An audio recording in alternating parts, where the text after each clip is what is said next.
ವೀಕ್ಷಕರೇ, ನಮ್ಮ ಚಳ್ಳಕೆರೆ ಟಿವಿಗೆ ಸ್ವಾಗತ. ಇಂದಿನ ಪ್ರಮುಖ ಸುದ್ದಿ. ಕರ್ನಾಟಕ ಸರ್ಕಾರ ರಾಜ್ಯದ ವಿವಿಧ ಜಿಲ್ಲೆಗಳಲ್ಲಿ ಐಎಎಸ್ ಅಧಿಕಾರಿಗಳ ಆಡಳಿತಾತ್ಮಕ ವರ್ಗಾವಣೆ ನಡೆಸಿದ್ದು, ಅದರಂತೆ ಚಿತ್ರದುರ್ಗ ಜಿಲ್ಲೆಯ ನೂತನ ಜಿಲ್ಲಾಧಿಕಾರಿಯಾಗಿ 2013ರ ಬ್ಯಾಚ್ನ ಐಎಎಸ್ ಅಧಿಕಾರಿ ರಮ್ಯಾ ಎಸ್ ಅವರನ್ನ ನೇಮಕ ಮಾಡಲಾಗಿದೆ. ಈವರೆಗೆ ಜಿಲ್ಲಾಧಿಕಾರಿಯಾಗಿದ್ದ ವೆಂಕಟೇಶ್ ಟಿ ಅವರನ್ನ ವರ್ಗಾವಣೆ ಮಾಡಲಾಗಿದ್ದು, ಅವರ ಸ್ಥಾನಕ್ಕೆ ರಮ್ಯಾ ಎಸ್ ಅಧಿಕಾರ ಸ್ವೀಕರಿಸಲಿದ್ದಾರೆ. ರಾಜ್ಯ ಸರ್ಕಾರ ಹೊರಡಿಸಿರುವ ವರ್ಗಾವಣೆ ಆದೇಶದಂತೆ ಚಿತ್ರದುರ್ಗ ಜಿಲ್ಲೆಯ ನೂತನ ಜಿಲ್ಲಾಧಿಕಾರಿಯಾಗಿ ರಮ್ಯಾ ಎಸ್ ಐಎಎಸ್ ಅಧಿಕಾರಿಯನ್ನ ನೇಮಕ ಮಾಡಲಾಗಿದೆ.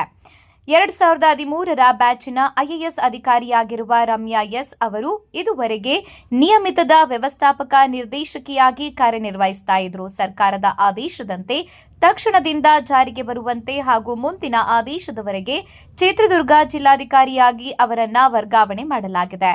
ಈವರೆಗೆ ಚಿತ್ರದುರ್ಗ ಜಿಲ್ಲಾಧಿಕಾರಿಯಾಗಿದ್ದ ವೆಂಕಟೇಶ್ ಟಿ ಐಎಎಸ್ ಅವರನ್ನ ಬೇರೆಡೆಗೆ ವರ್ಗಾವಣೆ ಮಾಡಲಾಗಿದೆ.